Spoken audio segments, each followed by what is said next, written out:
नमो विष्णुपदाय कृष्णपृष्ठाय भूतले श्रीमते भक्ति विकास स्वामिनिति नामिने। नमो विष्णुपदाय कृष्णपृष्ठाय भूतले श्रीमते भक्ति वेदांत स्वामिनिति नामिने। नमस्ते सारस्वते देवे गौरवाणी प्रचारिणे निर्विशेष शून्यवादी पाश्चात्य देश तारिणे। तो हम पढ़ रहे हैं महाभारत के शांति पर्व से। तो युधिष्ठिर ने कहा, दादाजी आपने जिस वेद प्रतिपादित सूक्ष्म धर्म का वर्णन किया है उसका मुझे भी कुछ कुछ ज्ञान है और मैं उसे अनुमान से भी कह सकता हूँ, किंतु मुझे अभी कुछ पूछना बाकी रह गया है, उसका भी समाधान कीजिए। आपके कथनानुसार सत्पुरुषों का आचरण धर्म है और जो धर्माचरण करते हैं वे ही सत्पुरुष हैं।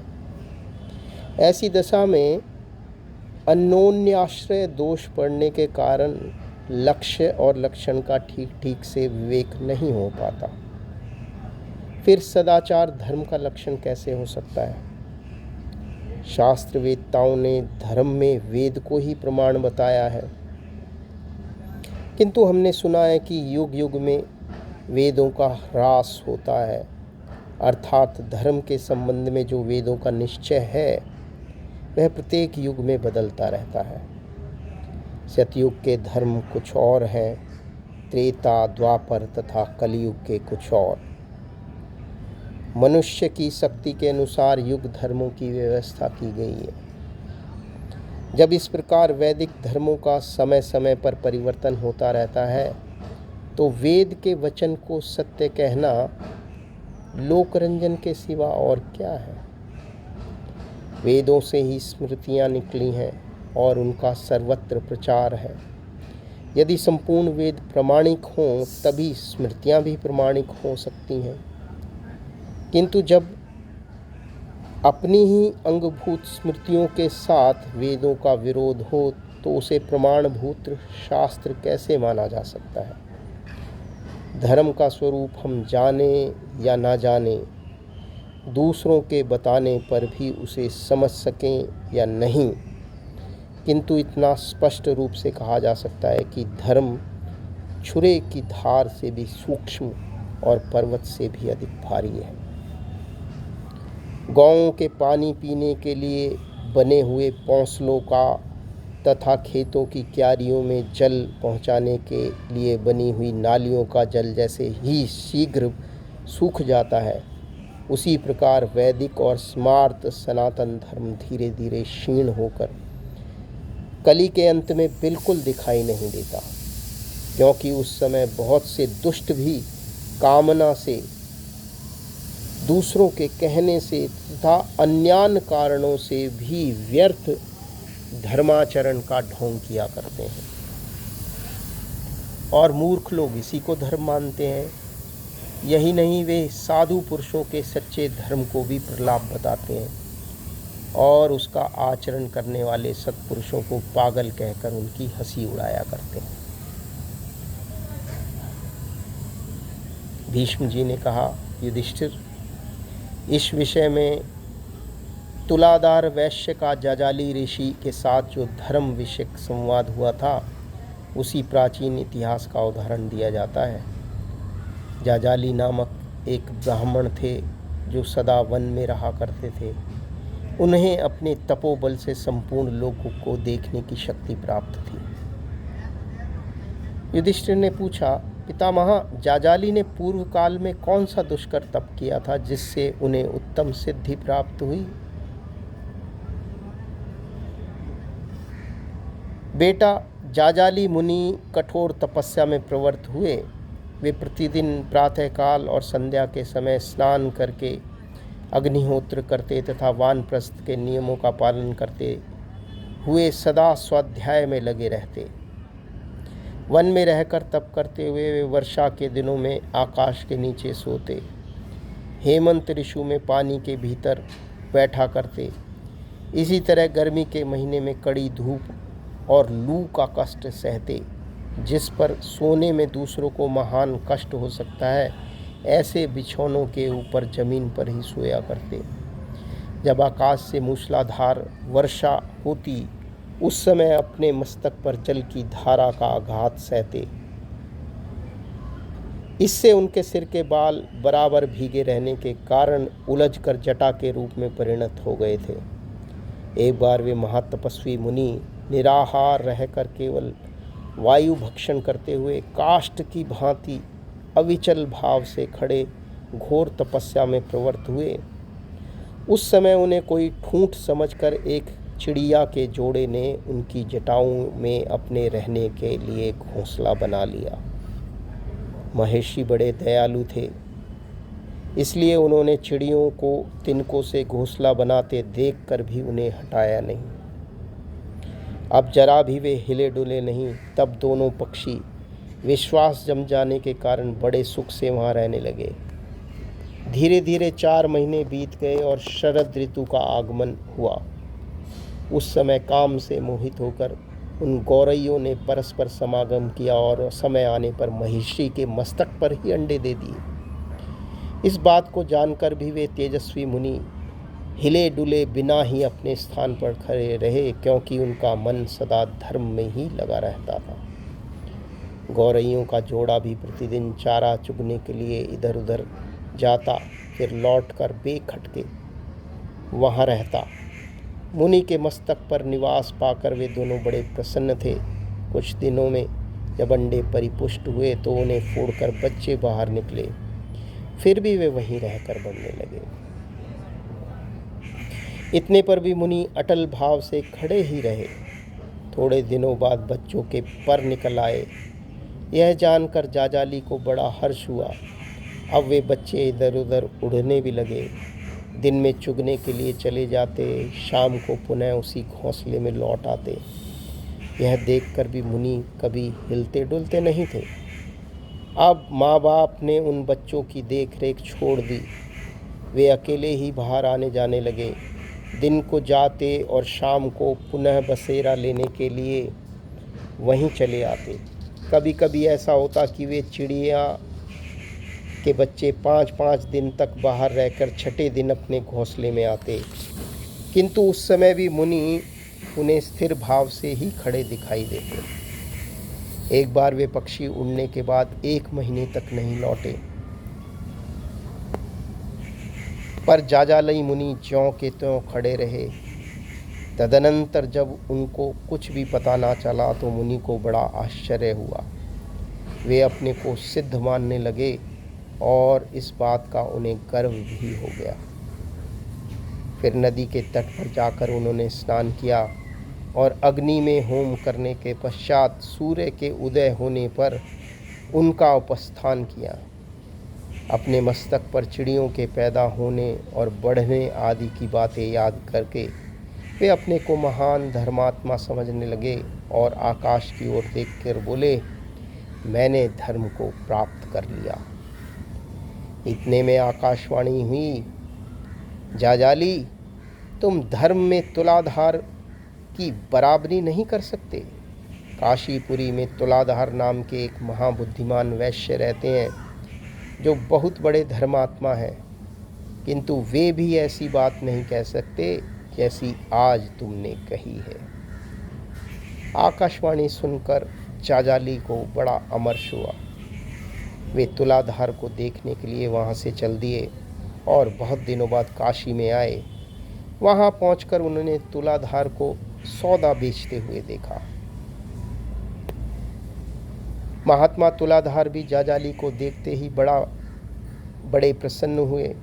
फिर आगे बढ़कर प्रसन्नता के साथ उनका स्वागत सत्कार किया। तुलाधार बोले, विप्रवर, आप मेरे पास आ रहे हैं, यह बात मुझे मालूम हो गई थी। अब मेरी बात सुनिए। आपने समुद्र के तट पर एक वन में रहकर बड़ी भारी तपस्या की है। उसमें सिद्धि प्राप्त होने के बाद आपके मस्तक पर चिड़ियों के बच्चे पैदा हुए और आपने उनकी भली भांति रक्षा की। जब उनके पर निकल आए, वे उड़कर इधर उधर चले गए। तब आपने आपको धर्मात्मा समझकर आपको बड़ा गर्व हुआ। उसी समय मेरे विषय में आकाशवाणी हुई और उसे सुनकर आप मेरे अमर्ष से भरे हुए मेरे पास आए हैं। विप्रवर, आज्ञा दीजिए, मैं आपका कौन सा प्रिय कार्य करूं। भीष्म जी कहते हैं, बुद्धिमान तुलाधार के इस प्रकार कहने पर जप करने वालों में श्रेष्ठ जाजाली बोले, वैश्यवर, तुम तो सब प्रकार के रस, गंध, वनस्पति, औषधि, मूल और फल आदि बेचा करते हो। तुम्हें ऐसा ज्ञान और धर्म में निष्ठा रखने वाली बुद्धि कैसे प्राप्त हुई, ये सब बातें मुझे बताओ। तुलाधार ने कहा, मुनिवर, मैं परम प्राचीन और सबका हित करने वाले सनातन धर्म को उसके गूढ़ रहस्यों सहित जानता हूँ। किसी भी प्राणी से द्रोह न करके जीविका चलाना श्रेष्ठ धर्म माना गया है। मैं उसी धर्म के अनुसार जीवन निर्वाह करता हूँ। काठ और घास फूस से छाकर मैंने अपने रहने के लिए यह घर बनाया है।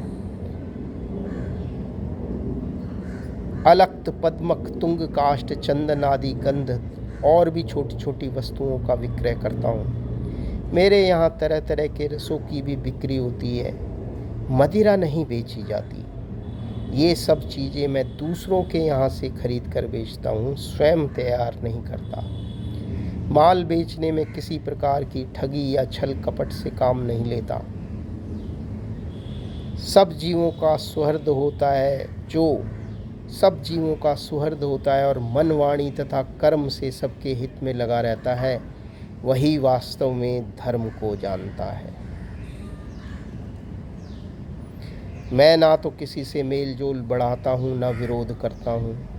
मेरा ना कहीं राग है, ना द्वेष। संपूर्ण प्राणियों के प्रति मेरे मन में एक सा भाव है, यही मेरा व्रत है। मेरी तराजू सबके लिए बराबर तोलती है। मैं दूसरों के कार्यों की निंदा या स्तुति नहीं करता। मिट्टी के ढेले, पत्थर और सोने में भेद नहीं मानता। जैसे वृद्ध, रोगी और दुर्बल मनुष्य विषय भोगों की स्पृहा नहीं रखते, उसी प्रकार मेरे मन में भी उन्हें प्राप्त करने की इच्छा नहीं होती। जिस समय पुरुषों को दूसरों से भय नहीं होता, दूसरे भी उससे भय नहीं मानते। जब वह किसी से द्वेष या किसी वस्तु की इच्छा नहीं करता, किसी भी प्राणी के प्रति उसके मन में बुरे विचार नहीं उठते, उस समय वह ब्रह्म को समझता है और ब्रह्म को प्राप्त होता है। जैसे मौत के मुख में पड़ने से सबको भय होता है, उसी प्रकार जिसके नाम से सब लोग थरथर काँपते हैं, जो कटु वचन बोलने वाला और दंड देने में कठोर है, ऐसे पुरुष को महान भय का सामना करना पड़ता है। जो वृद्ध पुत्र पौत्रों से युक्त है, शास्त्रों के अनुसार आचरण करते हैं और किसी भी जीव की हिंसा नहीं करते, उन महात्माओं के बर्ताव के अनुसार मैं भी चलता हूँ। बुद्धिमान मनुष्य सदाचार का पालन करने से शीघ्र ही धर्म के रहस्य को जान लेता है। नदी की धारा में बहते हुए तिनके और काष्ठ आदि कभी कभी दूसरे तिनकों और काष्ठों से संयोग हो जाया करता है। यह संयोग देव इच्छा से ही होता है, जानबूझकर नहीं किया जाता। उसी प्रकार संसार के प्राणियों का भी परस्पर संयोग और वियोग होता रहता है, जिससे जगत का कोई भी प्राणी कभी किसी प्रकार किंचित भी भय नहीं मानता, उस पुरुष को संपूर्ण भूतों से अभय प्राप्त होता है। जैसे नदी के तीर पर आकर कोलाहल करने वाले मनुष्य के डर से सब जलचर जीव पानी के भीतर छिप जाते हैं, तथा जिस प्रकार भेड़िए को देखकर सभी थर्रा उठते हैं, उसी प्रकार जिससे सब लोग डरते हैं, उसको भी दूसरों से डरना पड़ता है। इस अभयदान रूप धर्म का प्रयत्नपूर्वक पालन करना उचित है। जो इसको आचरण में लाता है वह सहायवान, द्रव्यमान, सौभाग्यशाली तथा परलोक में कल्याण का भागी होता है। अतः जो अभयदान देने में समर्थ होते हैं, उन्हें ही विद्वान पुरुष श्रेष्ठ बतलाते हैं। उनमें से जो क्षणभंगुर विषयों की इच्छा वाले हैं, वे तो कीर्ति और मान बढ़ाई के लिए ही अभयदान रूप व्रत का पालन करते हैं, किंतु जो चतुर हैं वे ब्रह्म की प्राप्ति के लिए उसका आश्रय लेते हैं। तप, यज्ञ, ध्यान और ज्ञानोपदेशक के द्वारा जो जो फल प्राप्त होता है वह सब केवल अभय दान से ही मिल सकता है। जो संपूर्ण जीवों को अभय की दक्षिणा देता है वह मानो समस्त यज्ञों का अनुष्ठान कर लेता है तथा उसे भी सब ओर उससे अभयदान मिल जाता है। अहिंसा से बढ़कर दूसरा कोई धर्म नहीं। जो सब प्राणियों को अपना ही शरीर समझता है तथा सबको आत्मभाव से देखता है वह ब्रह्म स्वरूप हो जाता है। उसे किसी विशेष स्थान की प्राप्ति नहीं होती। देवता भी उसकी गति का पता नहीं कर पाते। वे प्रवर जीवों को अभय दान देना सब दानों में उत्तम है। मैं आपसे यह सत्य कह रहा हूँ, इस पर विश्वास कीजिए। धर्म का तत्व अत्यंत सूक्ष्म है। कोई भी धर्म निष्फल नहीं होता। स्वर्ग या ब्रह्म की प्राप्ति के लिए ही धर्म की व्याख्या की गई है। सूक्ष्म धर्म आसानी से सबकी समझ में नहीं आ सकता।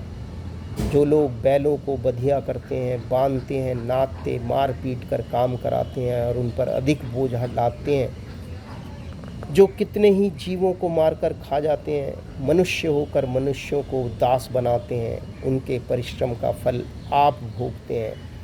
तथा जो वध और बंधन का दुख जानते हुए भी दूसरों को वैसे ही कष्ट देते हैं, ऐसे लोगों को आप क्यों नहीं निंदा करते?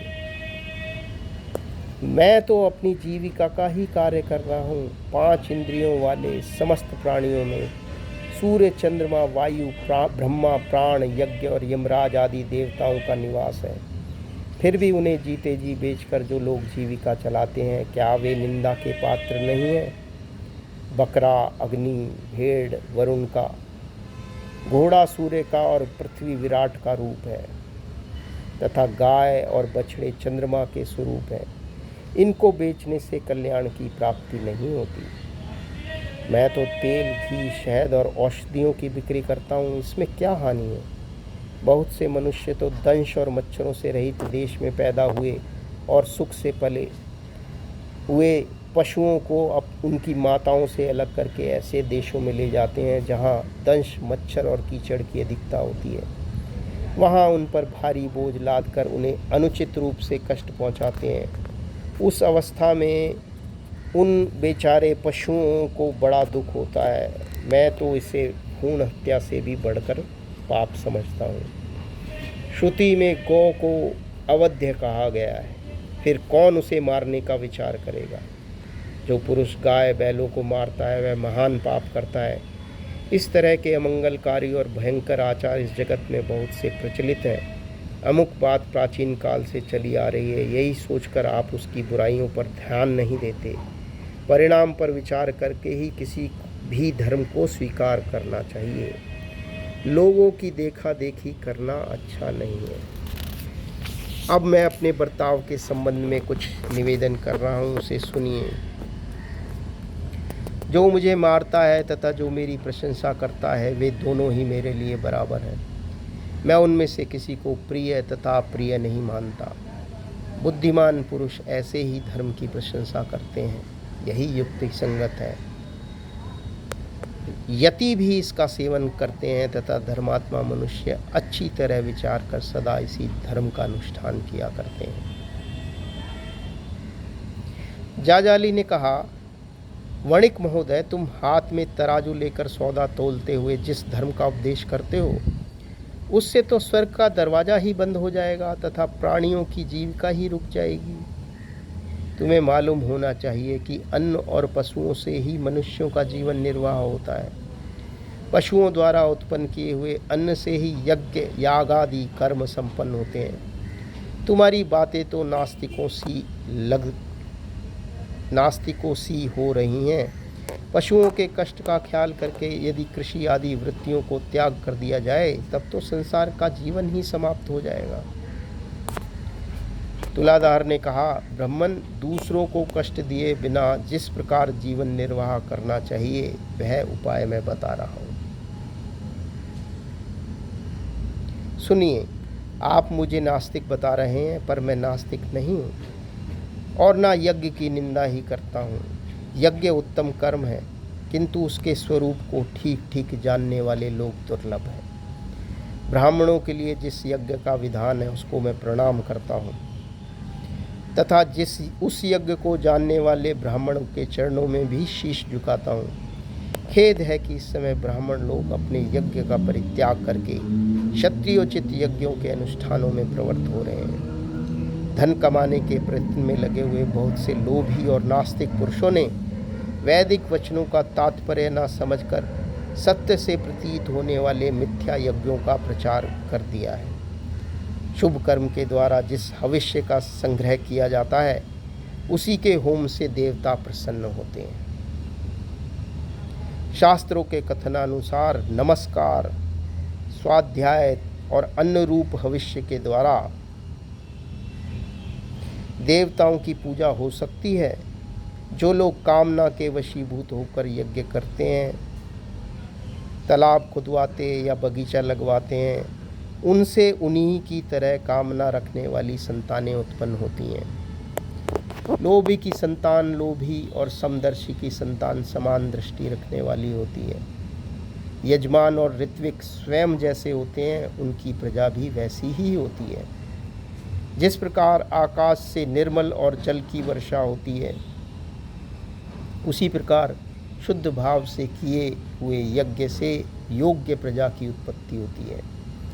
विप्रवर अग्नि में डाली हुई आहुति सूर्यमंडल में पहुंचती है। सूर्य से जल की वृष्टि होती है, वृष्टि से अन्न उपजता है और अन्न से संपूर्ण प्रजा जन्म तथा जीवन धारण करती है। पहले के लोग कर्तव्य पालन की दृष्टि से यज्ञ याग आदि में प्रवृत्त होते थे। मन में कोई कामना नहीं रखते थे, इसलिए उनकी संपूर्ण कामनाएं स्वतः पूर्ण हो जाती थीं। पृथ्वी से बिना जोते ही काफ़ी अन्न पैदा हो जाता था तथा जगत की भलाई के लिए उनके शुभ संकल्प से ही वृक्ष और लताओं में फल फूल लगते थे। वे यज्ञ तो करते थे, पर अपने को उसका कोई फल मिलता है इसका विचार भी नहीं करते थे। जो मनुष्य यज्ञ से कोई फल मिलेगा या नहीं ऐसा संदेह लेकर यज्ञ में प्रवृत्त होते हैं, वे धन चाहने वाले लोभी, धूर्त और दुष्ट हैं। ऐसे लोगों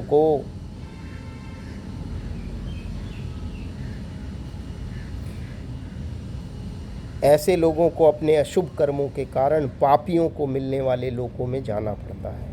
जो प्रमाणभूत वेदों को अपने कुतर्क से अप्रमाणिक बताने का दुस्साहस करते हैं, वे मूर्ख और पापात्मा हैं। उसे भी पापियों के लोकों की ही प्राप्ति होती है।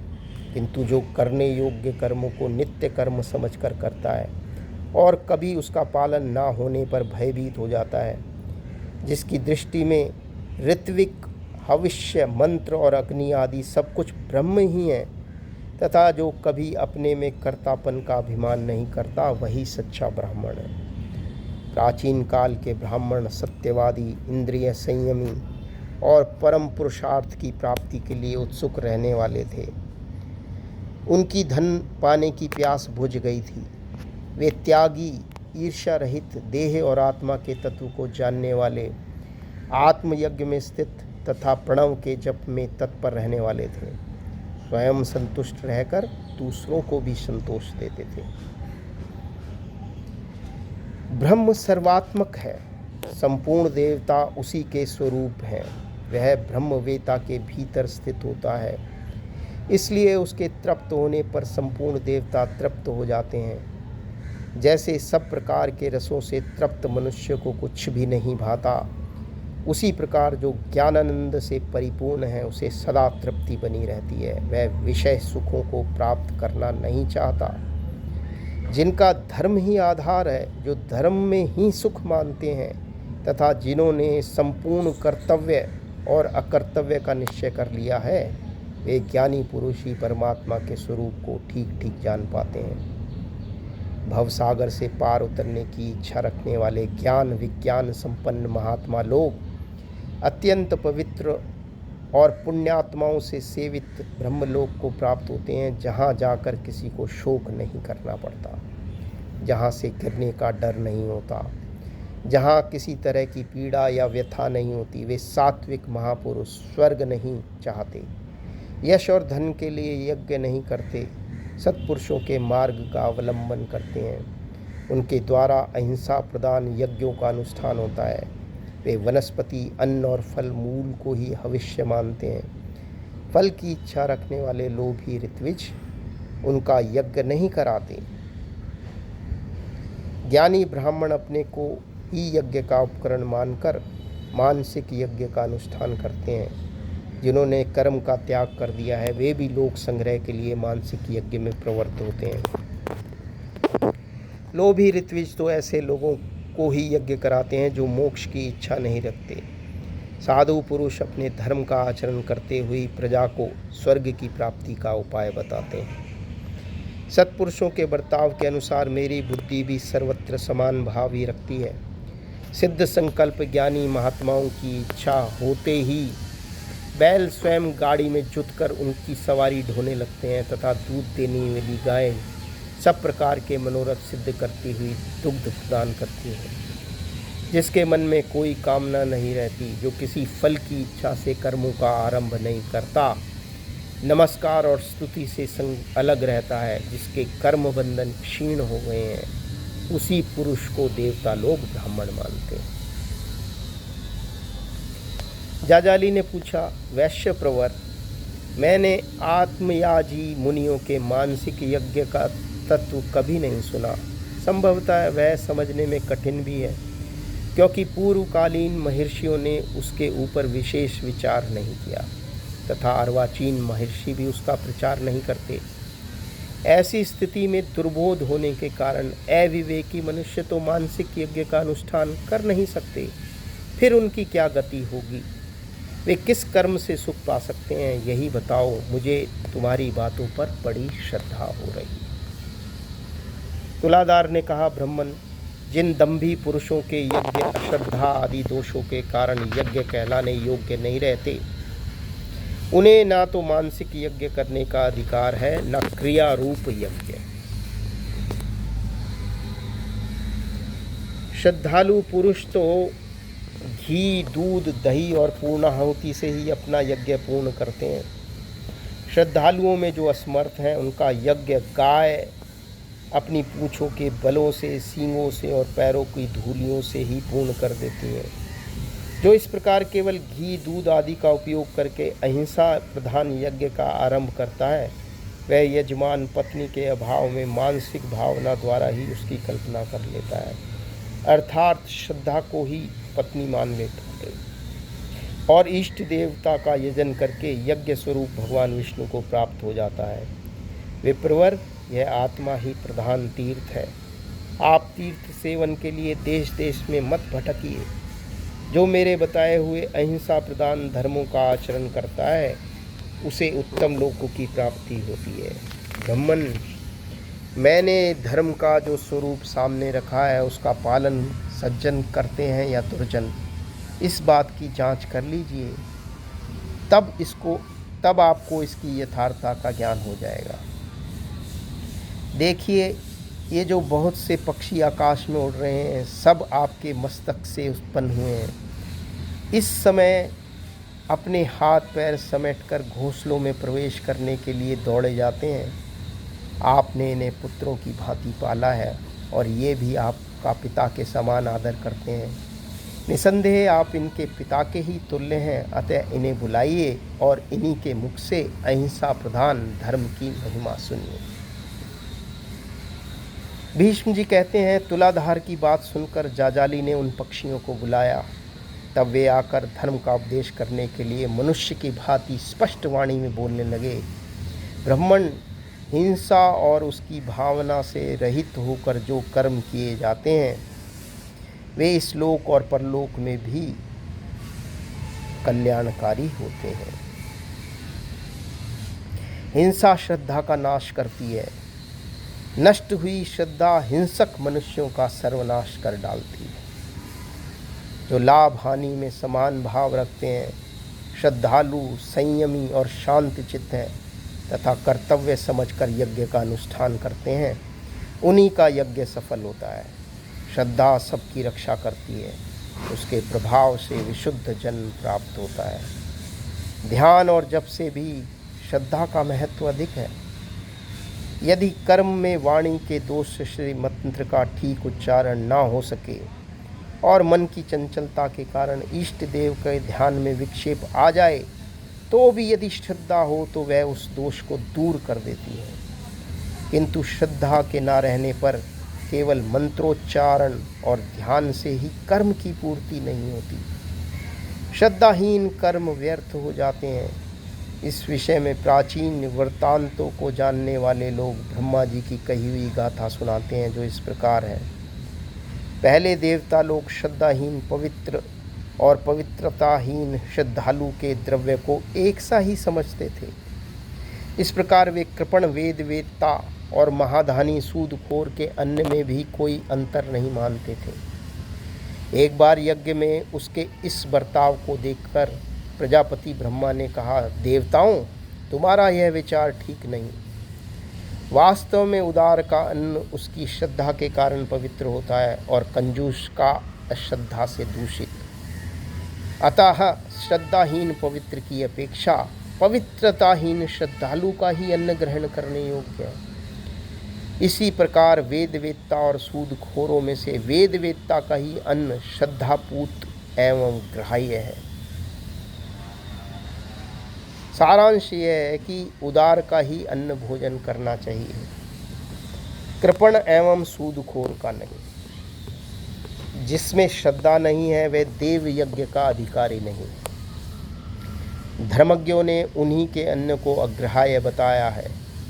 अश्रद्धा सबसे बड़ा पाप है और श्रद्धा पाप से मुक्त करने वाली है। जैसे सांप अपनी पुरानी कैंचुल को छोड़ता है, उसी प्रकार श्रद्धालु पुरुष पाप का परित्याग कर देता है। श्रद्धा होने के साथ साथ ही पापों से निवृत्त हो जाना सब पवित्रताओं से बढ़कर है। जिसके राग आदि दोष दूर हो गए हैं, वह श्रद्धालु पुरुष ही वास्तव में पवित्र है। उसे तप और आचार व्यवहार से क्या प्रयोजन। यह पुरुष श्रद्धामय है, इसलिए जो जैसी श्रद्धा वाला है वह स्वयं भी वैसा ही है। धर्म और अर्थ के तत्वों को जानने वाले सत्पुरुषों ने इसी प्रकार धर्म की व्याख्या की है। हम लोगों ने धर्म दर्शन नामक मुनि से पूछकर उस धर्म का ज्ञान प्राप्त किया है। विप्रवर, आप इस पर विश्वास कीजिए। इसके अनुकूल आचरण करने से आपको परमात्मा की प्राप्ति होगी। श्रद्धालु मनुष्य साक्षात धर्म का स्वरूप है। जो श्रद्धा पूर्वक अपने धर्म पर स्थित है उसे ही सर्वश्रेष्ठ समझना चाहिए। भीष्म जी कहते हैं, तदनंतर तुलाधार और जजाली थोड़े ही समय में दिव्य लोक को प्राप्त हुए और वहाँ सुख पूर्वक रहने लगे। तुलाधार ने सनातन धर्म का उपदेश किया था। उसे सुनकर जजाली मुनि को बड़ी शांति प्राप्त हुई। हरे कृष्ण।